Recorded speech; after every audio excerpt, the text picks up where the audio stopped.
So hello, everyone. As Melissa said, my name is Trudy Flynn, and I am the chair of the Board of Directors of Fibromyalgia Association Canada, or FAC as we like to call it. And I'm also a patient partner in research. I would like to thank the Fibromyalgia Community Conference for asking me to present today. I have two passions in my life besides my family and friends, and those are Fibromyalgia Association Canada and patient-oriented research. At first, I kept these two passions in separate spaces, but more and more they are becoming intertwined. I live just outside Halifax, Nova Scotia in Canada, near the famous landmark of Peggy's Cove, and you'll see a picture of Peggy's Cove on my next slide. I have been a patient partner since 2014, and I enjoy it every year because of the advancements that are being made in patient-oriented research. I'll be using both the terms patient engagement and patient-oriented research interchangeably during this presentation. I volunteer my time with the CIHR, which is the Canadian Institute of Health Research, which is equivalent to the NIH in the United States, as a patient engagement research ambassador, or PARA as we call it, both promoting and working on patient-oriented research. I also volunteer with the Maritime SPOR Support Unit, or the MSSU as it is called. This is similar to the CIHR, but it's more on a provincial level. So I am the co-chair at the MSSU of the Patient and Public Partner Council.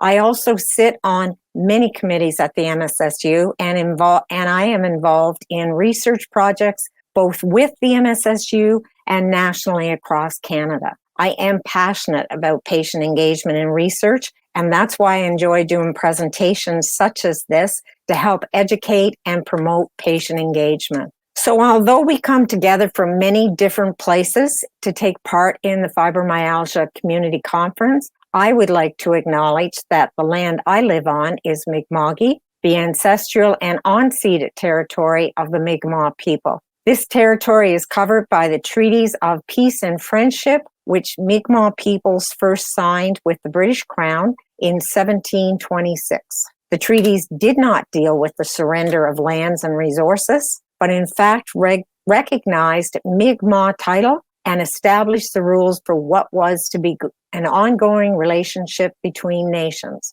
In Nova Scotia, Canada, we are all treaty people. So I'd like to take a moment to talk about FAC, and I thank Melissa for introducing me as being part of FAC. And I want to talk a little bit about how it began before I move on to the patient-oriented research part of the presentation. So the seeds of Fibromyalgia Association Canada were formed when two individuals had a phone call during COVID and discussed the fact that fibromyalgia as an illness did not have its own national association in Canada. Fibromyalgia was an add-on to other conditions, and very little attention was paid to people with fibromyalgia. From that phone call, 15 like-minded individuals came together for the very first meeting of FAC in February 2021. FAC has come a long way since that meeting, and today we are becoming a well-recognized national association for fibromyalgia in Canada.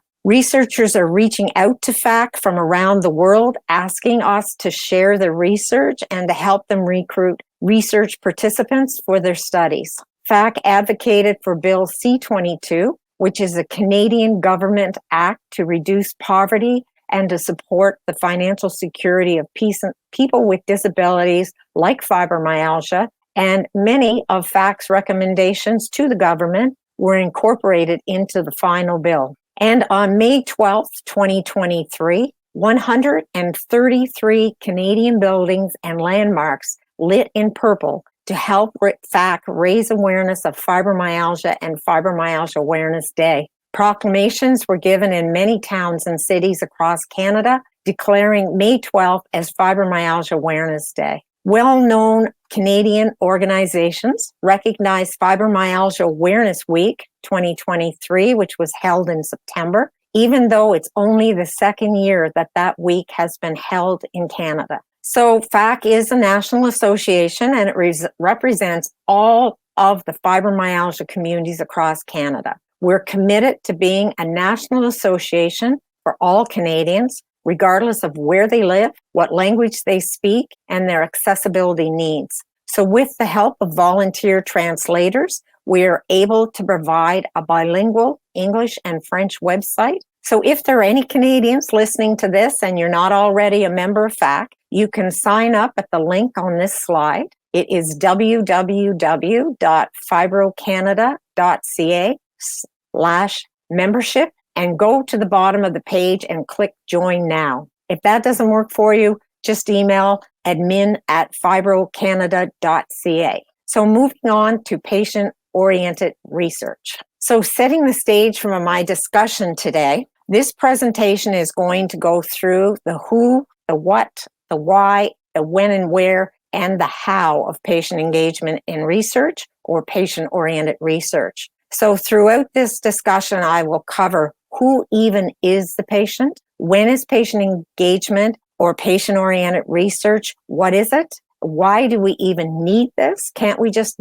keep doing things the same way we always have, and how are patient partners best incorporated into research. And then I'll talk about some more practical things by identifying leading practices in patient engagement and things to avoid. I will share some examples from my own experiences, and I will leave you at the end with some resources that might help you along the path of patient-oriented research. Some of my presentation is directed to researchers and some to patient partners. I also will mostly address Canadian information because that's what I'm most familiar with, but this can apply anywhere in the world because I know broken healthcare systems exist throughout the world. So who is the patient in patient engagement? Everyone can be considered a patient at one time or another, but it is important to note that a patient who interacts with the healthcare system only infrequently will likely have a very different experience than does a patient with a chronic condition like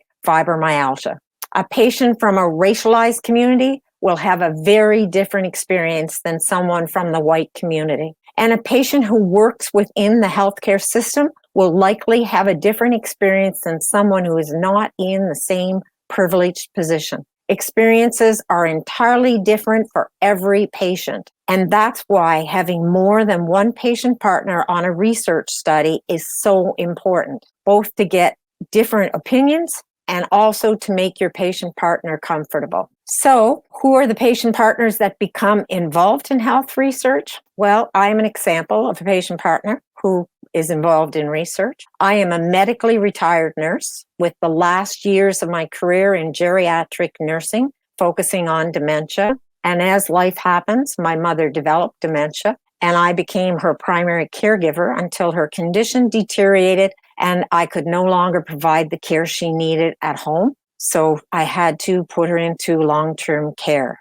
I have lived with fibromyalgia and chronic pain for over 31 years. My daughter was diagnosed with fibromyalgia at the age of 8.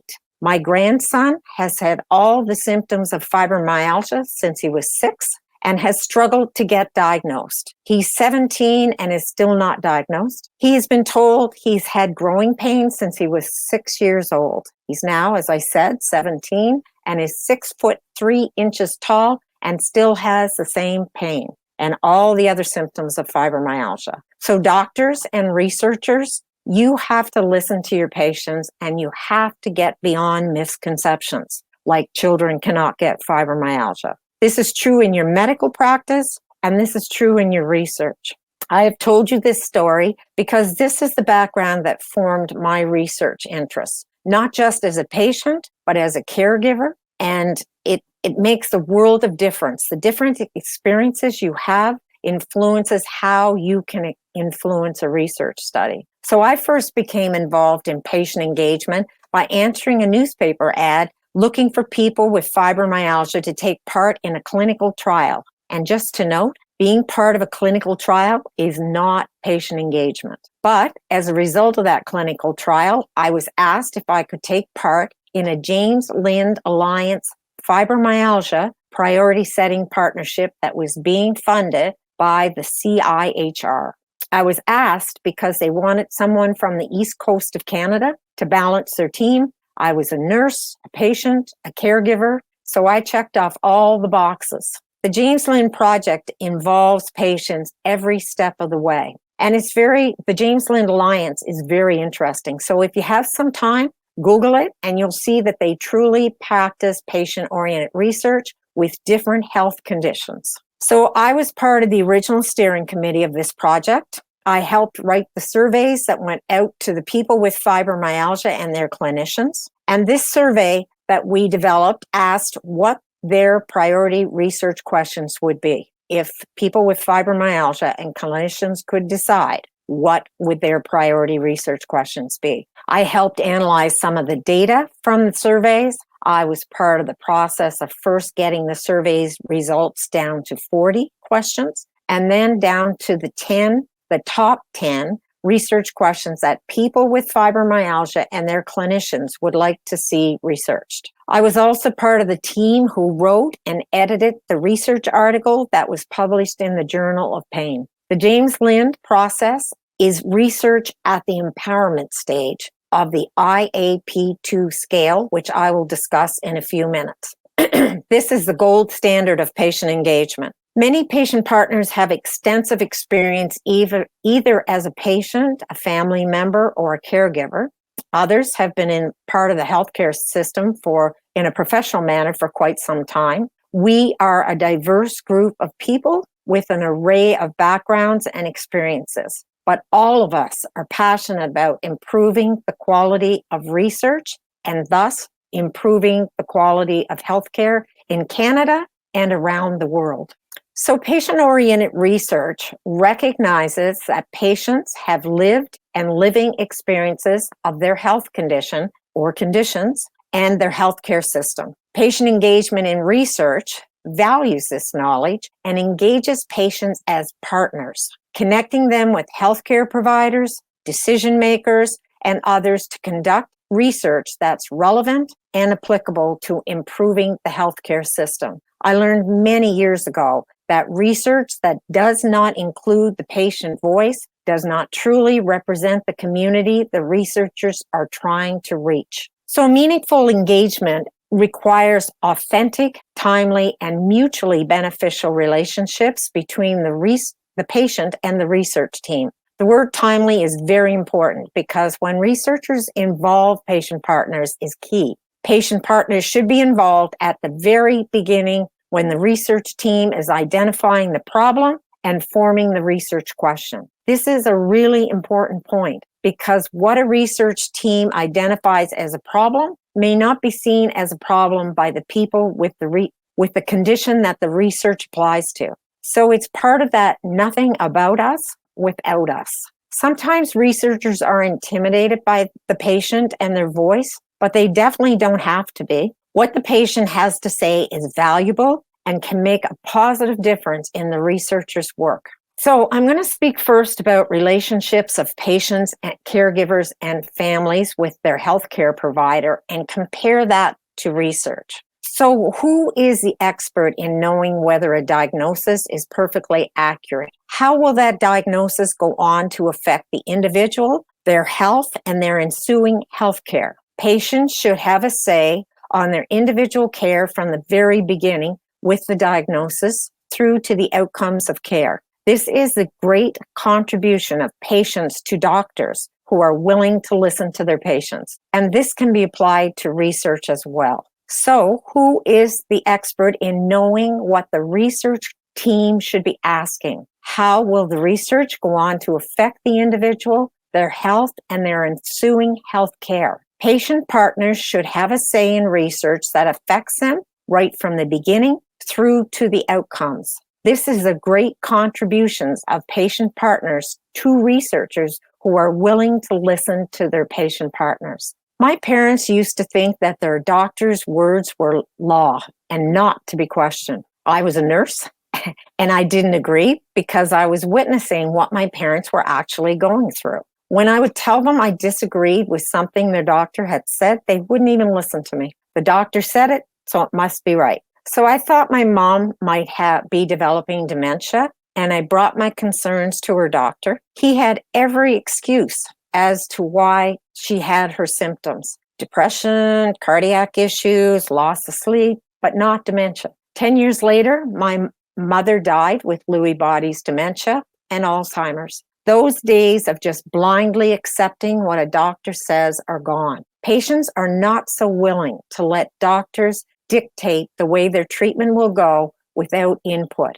nor are they as willing to see taxpayers' dollars go into research that is not relevant to them or their condition. Researchers, you have the opportunity to bring that voice of lived experience to your table in every research project you do as equal partners. Patient partners add value to research and will be responsible for improving research not only in Canada, but around the world. Engaging patients in research can change the 17-year cycle of getting research knowledge into practice or bench to bedside to a couple of years and sometimes even down to 1 year. And let me say that again. Right now, it takes 17 years to get research from the researcher to the healthcare system. With patient-oriented research, this can change. Patient partners can change this because they can get the information to their communities and their care providers as soon as the research is completed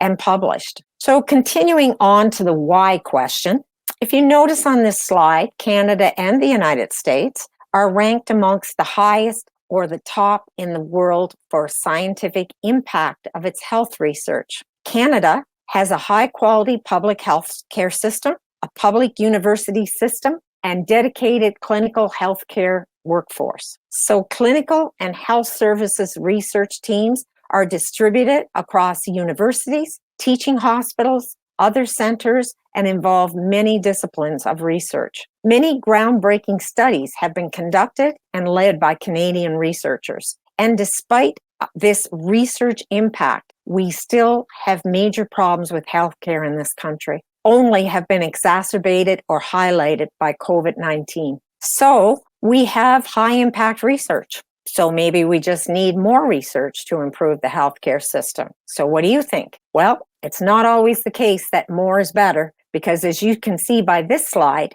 85% of our research is wasted, which translates to $100 billion wasted each year. And that's one of the reasons I was drawn to patient-oriented research. This diagram shows the stages of research production. And what it demonstrates is that we have a huge problem with research waste, usually because the wrong question is asked. Sometimes it's because it's badly designed or the results are not reported, which in turn affects the ability to replicate the study and leads to more waste. These problems lead to a huge financial impact. This waste can be reduced by using patient-oriented research. So if you look at number one, the research questions asked, so who's asking those questions? Waste is created because often the wrong questions are asked with no input from the people the research affects the most. Patient-oriented research can fix that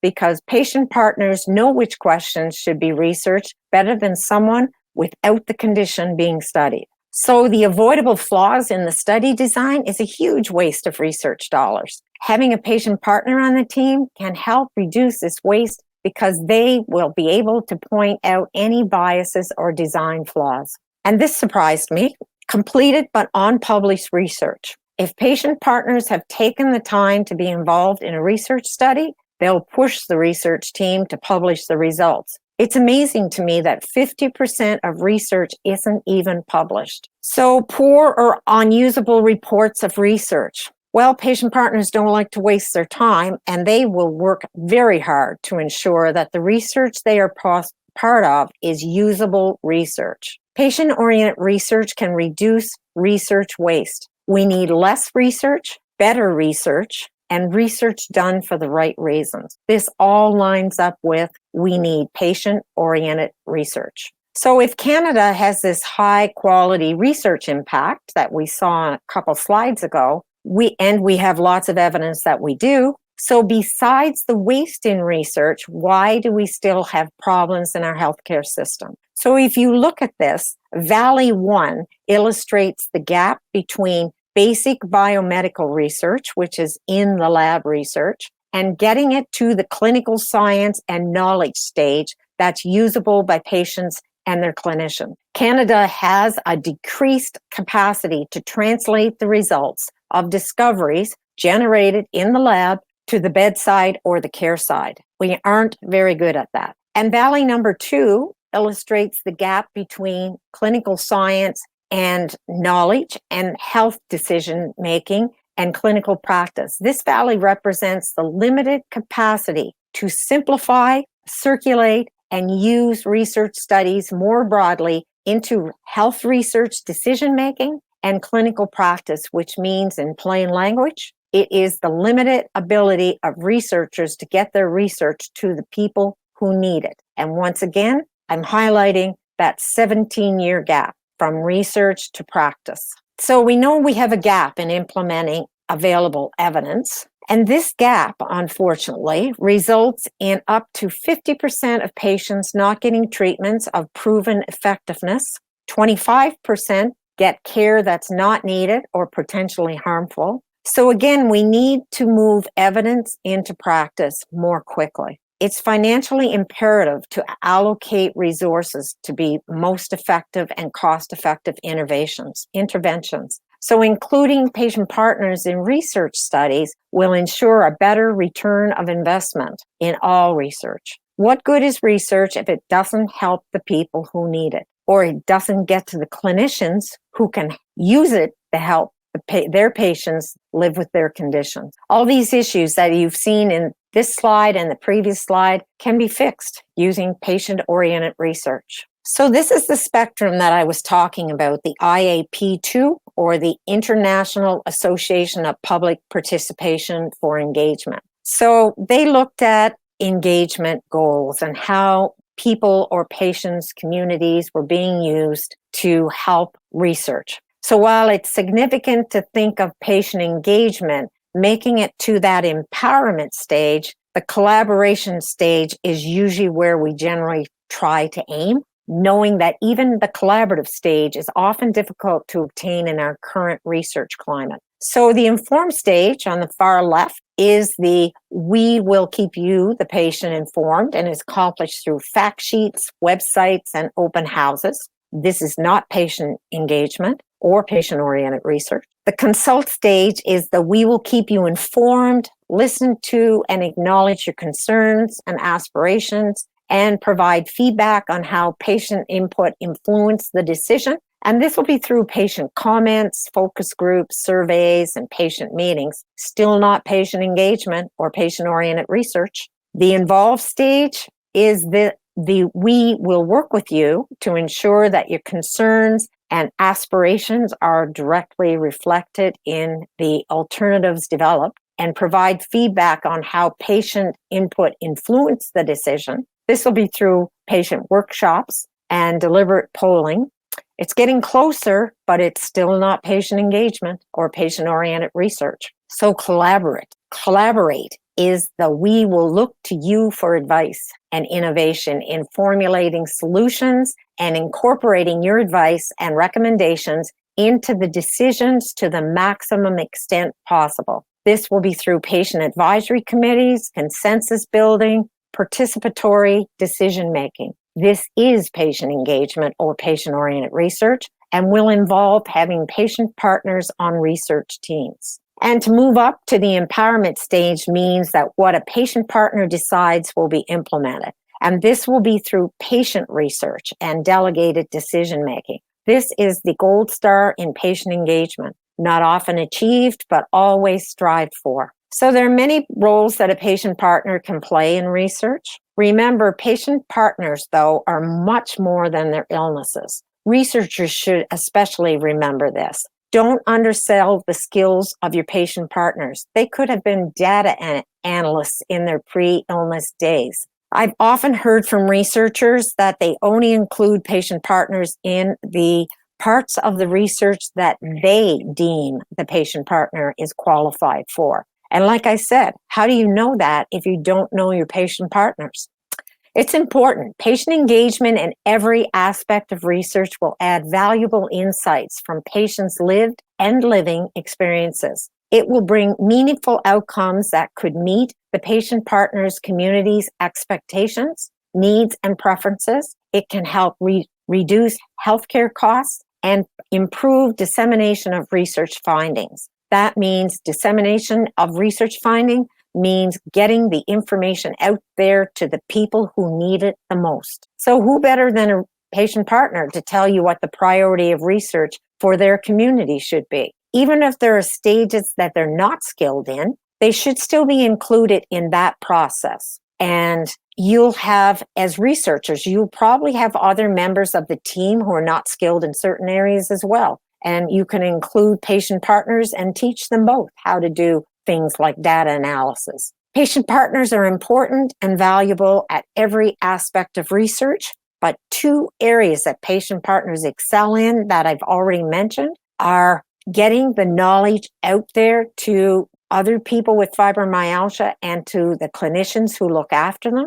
And also the other area is recruiting participants. When you need participants for your research study, a patient partner can go to their community and they can find research participants. So they're very good at knowledge translation and in recruiting patient partners for studies. So one of the roles I took on my journey as a patient partner is with the CIHR's Institute of Musculoskeletal Health and Arthritis as a patient engagement research ambassador, or PARA, as I mentioned earlier. So the Canadian Institute of Health Research has 13 institutes that fall under them, and they all represent a different condition.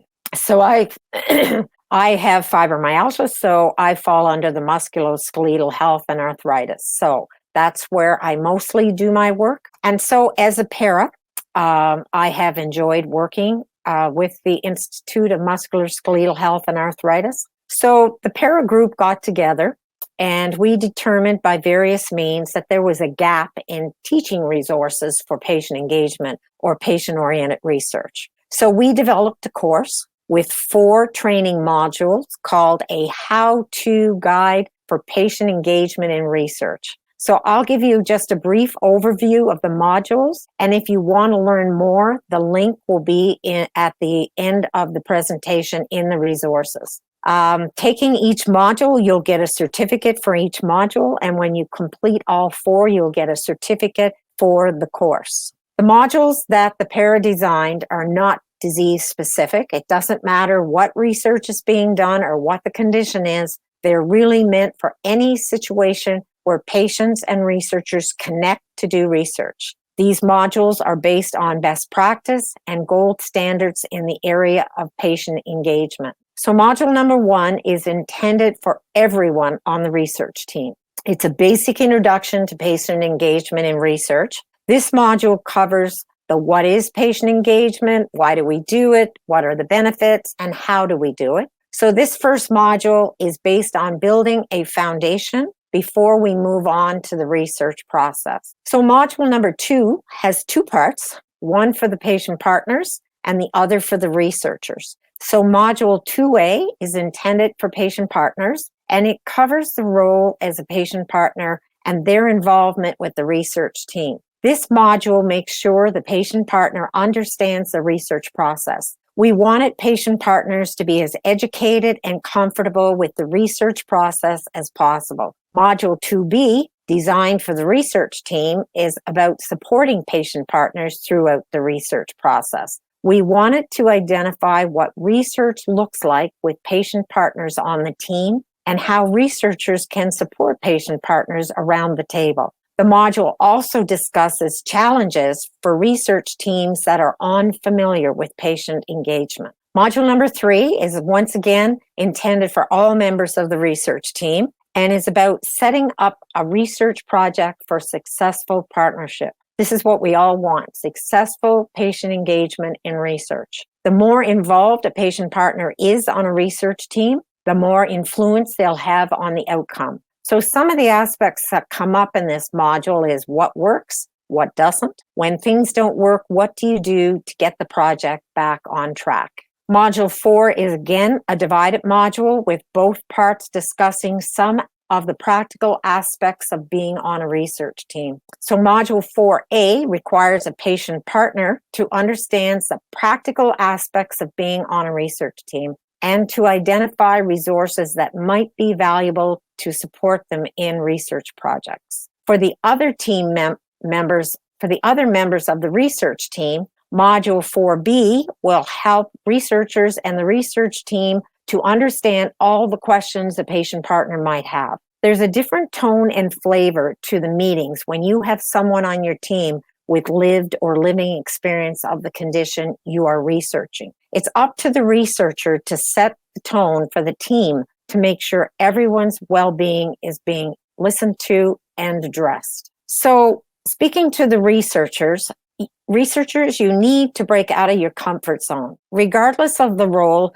we are all comfortable with what we're used to. So we need to break down this barrier of us versus them, which is predominant in different parts of life, but especially in the research world. We all have room to improve in our relationships, but this is especially true in the research world. Treat people with respect and enable time and space for your patient partner's contributions. Ensure you have space on your research team for more than one patient partner, both for more lived and living experience, and also so your patient partner is more comfortable on the research team. And just to point out, it's very important to include EDIA principles in your research project. EDIA principles are equity, diversity, inclusion, and accessibility principles. So when you're engaging, once again, this is to the researchers, when you're engaging patient partners, the number one thing is make sure your patient engagement is not tokenism. Make sure you're not just checking a box to get funding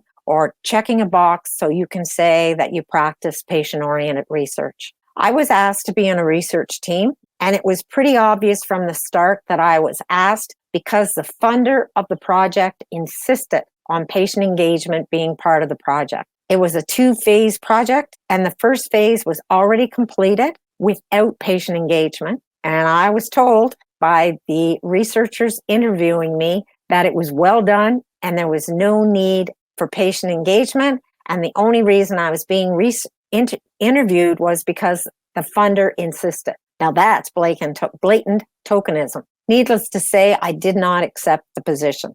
I have also been involved when tokenism was not quite so blatant, but it was still there. So an example of the not so blatant tokenism was when a researcher asks for your ideas, but they're never incorporated into the research. So an example was when I was asked to read and approve a study and approve the questions. And when I said that one of the questions was worded in a way that the community they were surveying might take offense, I was told that the survey questions wouldn't be changed. So what was the point of my reading the survey when my opinion wasn't valued and nothing was changed? So patient partners are very, very good at knowing when they're tokens. So make their role meaningful by listening to them and not just asking their opinion, but actually incorporating their opinion into the study. Ensure there are no hierarchies within the research team. Everyone should be on a first name basis. Leave your ego outside the door